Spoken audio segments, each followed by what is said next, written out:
안녕하세요. 토킹 덕트스 토닥입니다. 구독과 좋아요, 댓글과 알림 설정 부탁드립니다. 오늘 영상은 토닥에서 나르시시스트들에 대해서 많이 다뤘잖아요. 우리가 다룬 영상은 나르시시스트를 이미 오랫동안 알고 있었거나 가족이거나 이런 영상들이었는데, 오늘은 일찍이부터 나르시시스트를 알아보고 빨리 그 관계를 떠나라는 어떤 의미에서 영상을 준비했습니다. 그래서 오늘은 첫 몇 번의 데이트에서 상대방이 나르시시스트라는 것을 알아볼 수 있는 몇 가지 팁을 드리도록 하겠습니다. 우리 선생님들 가장 기억에 남는 데이트에 대해서 얘기 좀 해주세요. 남편들이랑이 아닐 수 있으니까 남편들을 이해해 주세요. 선생님은 어떤 게 있으셨어요? 저는 여러 개가 있는데요. 가장 기억에 남는 거는 알고 보니까 되게 서로 홍대 공연을 되게 좋아하는 거를 알게 됐어요. 그래서 이제 홍대로 바로 갔죠. 첫 데이트였는데 홍대 공연을 보면서 맥주도 많이 마시고 그랬던 기억이 납니다. 저는 생각해봤더니 그러니까 연극 공연을 보러 갔던 적이 있었는데 만난 지 얼마 안 됐을 때였어요. 그게 너무 무거운 주제였던 거예요. 무슨 주제였는데요?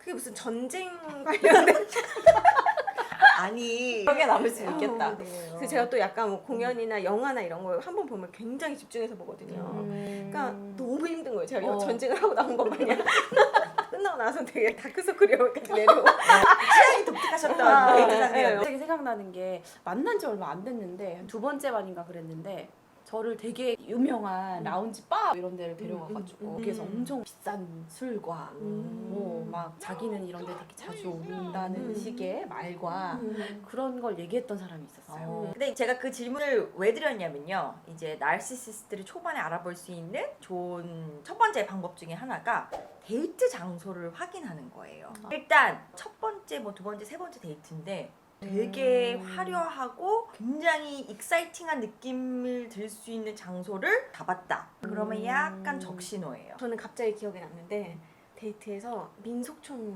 데려가서 한국사를 처음부터 끝까지 설명을 막 이렇게 하는 거예요. 그래서 너 누구 알아?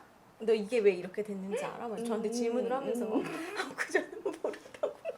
혹시 그 전쟁 거기 동일 인물이에요? 너무 당황스러워.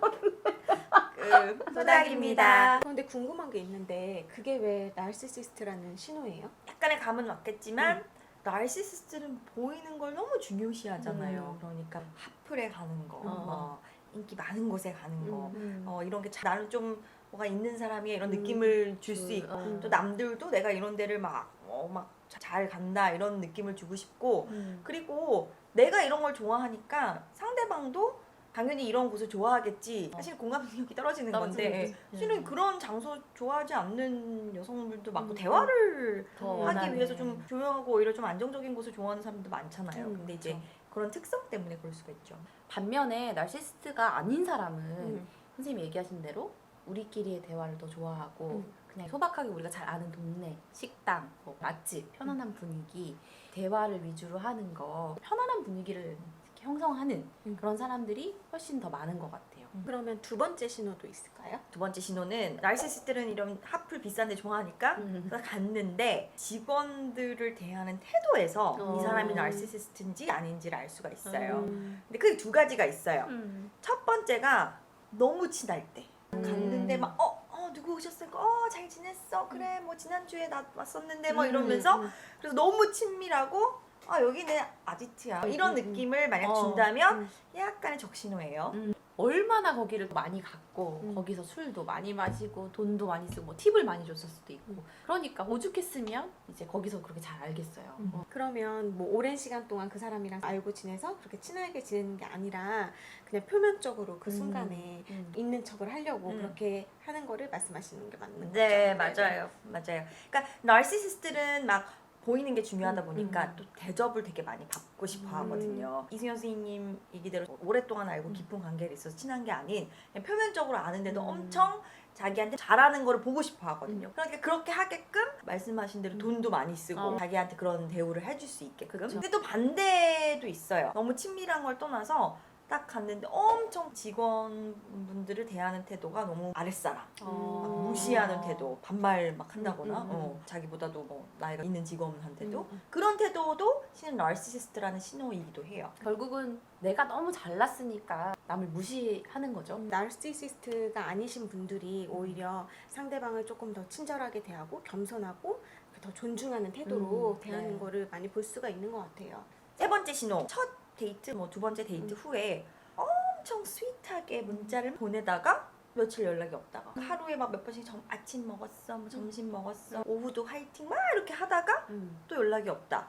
이런 패턴을 보인다면 상대방이 적신호일 경우가 될 수 있어요. 지난번에 잘 튕기는 맞아요. 여자가 바람둥이 만날 확률이 높다. 그 영상에서도 얘기했듯이 그런 밀당하는 것 같은 그런 사람의 얘기잖아요. 그러니까 솔직하게 얘기해서 만나자마자 너는 너무 아름다워, 너가 너무 보고 싶어, 이런 스윗한 문자를 보낼 수 있을 만큼 비가 생길 수 있나요? 한두 번 만났는데 그럴 수 없잖아요. 그런 달콤한 얘기들이 진심이 아닐 수도 있다는 지금 생각이 들고 그치만 이 나르시시스트들이 대부분이 어떻게 하면 상대방이 좋아할지 잘 파악해. 왜 나르시스트의 대표적인 특징 중에 하나 유혹적이라고 했었잖아요.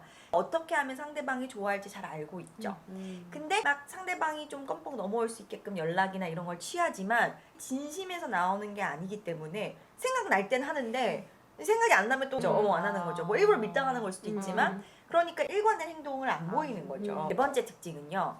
초기 몇 번 데이트들이 막 모든 데이트가 영화 같은 거예요. 막 화려하고 정작 대화를 하는데 나한테 집중을 잘 못하는 느낌이 좀 들고 그래도 몇 번을 만났는데 내가 얘기한 것도 잘 기억을 못하는 것 같고 나에 대해서 알려고 하는 또 알고 있다는 느낌이 만약 안 든다면 그러니까 데이트는 너무 화려한데 막상 얘기를 하면 나에 대해서 잘 모르는 것 같아. 이런 느낌이 든다면 그 사람이 나르시시스트일 가능성이 커요.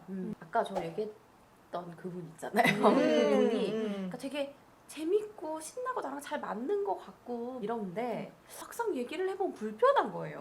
나를 끌고 자기가 이렇게 다니는 느낌에 막 그렇게 다니니까 나는 그냥 정신없이 이렇게 휩쓸려서 관계를 이어가긴 했는데 막상 내가 한 발짝 물러서 생각을 해보니까 그게 계속 불편하게 느껴지는 거죠. 그게 이제 본인한테만 관심이 많으니까 어. 상대방한테는 별로 집중을 하지 못하고 완전 자기 심취하고 있는 그런 상태인 거잖아요. 상대방을 정말 잘 알고 이해하는 그런 깊이 있는 관계를 맺기 위해서는 상대방에 대한 공감을 하고 또 교류가 필요한데 나르시시스트들은 이런 공감 능력이 떨어지다 보니까 이게 안 되는 거죠. 그러니까 자극적인 것도 솔직히 하루 이틀이지 계속해서 나를 만나는데 그 계속 모른다는 느낌이 들면은 사실 그 관계가 더 깊이 있게 가기는 정말 힘들 것 같아요. 다섯 번째.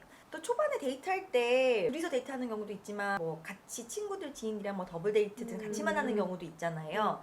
근데 그런 상황에서 나르시시스트가 중요하게 생각하는 어떤 지인이랑 같이 만났는데 그런 경우에서 실은 나는 처음 만나는 사람이잖아요. 그 나르시시스트의 친구니까 그럼 내가 얼마나 조금 뻘쭘하고 좀 어색해요. 근데 이 사람은 내 이런 상황을 이해하지 못하고 자기가 생각하는 중요한 사람이랑만 인터랙션을 하고 거기서 내가 느껴질 소외감을 이제 배려해주지 못하는 그런 사람이라면 약간 적신호죠, 그것도. 그러니까 내가 중심인 거죠. 나와 저 사람의 관계지. 나와 너의 관계지. 교제하는 사람과의 이 관계가 사람의 아니라. 배려를 못 해주는 거죠. 네. 맞아요. 저도 예전에 친구네 회사 근처에 가서 이제 그 친구를 만나서 길을 가는데 그 회사의 선배를 만나게 된 거예요. 우연히 길을 지나가다가. 그래서 어떻게 하다 같이 이제 합석을 하게 됐는데 제가 알지 못하는 그들만의 대화를 너무 이렇게 하다 보니까 너무 그 자리에서 그냥 진짜 뻘쭘하고 소외당하는 느낌이 들고 혹시 민속촌? 부탁입니다. 나르시시스트들은 원래 공감 능력이 뛰어난 사람들을 귀신같이 알아보고 좋아하고 딱 붙거든요. 근데 공감 능력이 엄청 뛰어나잖아요. 진짜 그 사람을 정말 좋아하면 그렇게 배려를 안 할 수는 없을 것 같아요. 여섯 번째, 데이트할 때 데이트 상대가 당신이 무슨 옷을 입고 당신의 외모에 대해서 엄청 신경을 쓴다. 예를 들어 화장을 좀 제대로 안 하고 나갔는데 오늘 뭐 바쁘셨어요? 라든지 뭐 제대로 안 챙겨왔을 때 뭔가 좀 신경 쓰는 듯한 거슬려 하는 듯한 느낌을 준다. 그러면 그 사람도 나르시시스트일 가능성이 있죠. 그렇죠. 외적으로 보이는 게 너무 중요한 거예요. 저는 실제로 그런 경험이 있어요. 정말 제가 예전에 이제 만났던 분인데 제가 어떻게 보이는지, 다른 사람한테 어떻게 보이는지, 우리의 관계가 예뻐 보이는지가 되게 중요한 사람이었던 것 같아요. 지금 생각을 해보면. 그래서 제가 조금이라도 약간 살이 찐 것 같으면 운동하고 있냐고. 운동하라고. 어머 너무 스트레스. 근데 저는 사실 운동을 해야 하고 뭐 건강하고 이런 건 너무 좋은데, 그러니까 이게 그런 게 느껴지는 거 있잖아요. 내 건강을 신경을 써서가 아니라 다른 사람들이 나의 보이는 그 모습을 신경을 쓰니까 얘가 이러는구나 라는 게 느껴질 정도로 그렇게 얘기를 했던 친구가 있었거든요. 그 사람 또 라운지 그 사람 아니고. 다른 사람. 7번째, 제가 생각하기에는 가장 중요한 포인트긴 하는데요. 굉장히 오버해서 둘의 관계를 표현하는 사람이다. 예를 들어 초반에 몇 번 만났는데 너와 내 만남은 운명적이야. 우리처럼 서로 사랑하는 사람은 없을 거야.